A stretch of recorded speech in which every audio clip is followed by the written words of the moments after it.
आज हम बात करेंगे सुप्रीम कोर्ट के एक इंपॉर्टेंट फैसले की। Hari Bhau alias Bhau Sahib Dinkar Kharuse and others versus state of Maharashtra, जिसमें कोर्ट ने 3 आरोपियों की कन्विक्शन को अपहोल्ड कर दिया जो एक फेटल असॉल्ट में शामिल थे।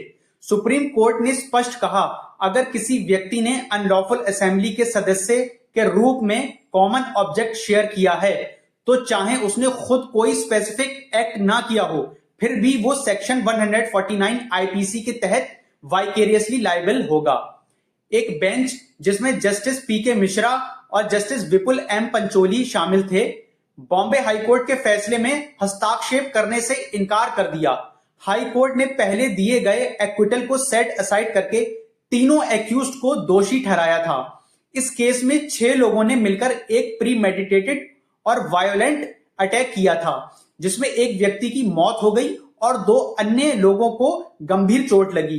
कोर्ट ने कहा, अपेलेंट्स ने फेटल ब्लो नहीं दिया, लेकिन उन्होंने अटैक को फैसिलिटेट करने में क्रूशियल रोल निभाया। जजमेंट में लिखा गया एविडेंस क्लियरली दिखाता है कि सभी अपेलेंट्स अनलॉफुल असेंबली के मेंबर्स थे, जिन्होंने सोची समझी साजिश के तहत अटैक किया। एक्यूज नंबर 6 ने प्लेंटिव विटनेस नंबर 7 पर गंभीर चोट पहुंचाई, जबकि एक्यूज नंबर 3 और 4 ने आर्म असेलेंट को साइड तक ले जाकर अटैक को एग्जीक्यूट करने में मदद की।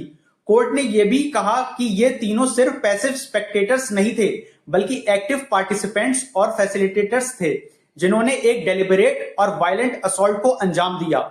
उनका कंडक्ट और प्रेजेंस दोनों ही उनके कॉमन इंटेंशन और कॉमन ऑब्जेक्ट को साबित करते हैं।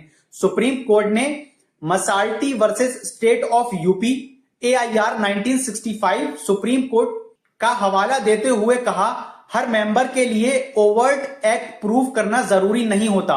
अगर पार्टिसिपेशन और कॉमन ऑब्जेक्ट प्रूव हो जाए तो हर मेंबर ऑफेंसेस के लिए वाइकेरियसली लायबल होता है। अंत में कोर्ट ने यह स्पष्ट किया कि अपेलेंट्स की भूमिका सिर्फ देखने भर की नहीं थी, बल्कि उन्होंने एक्टिवली क्राइम को आगे बढ़ाया। इसी वजह से उनकी अपील डिसमिस कर दी गई और कन्विक्शन मेंटेन रही। हमारे इस केस का टाइटल है Hari Bhau alias Bhau Sahib Dinkar Kharuse and others versus state of Maharashtra, जिसकी साइटेशन है 2025।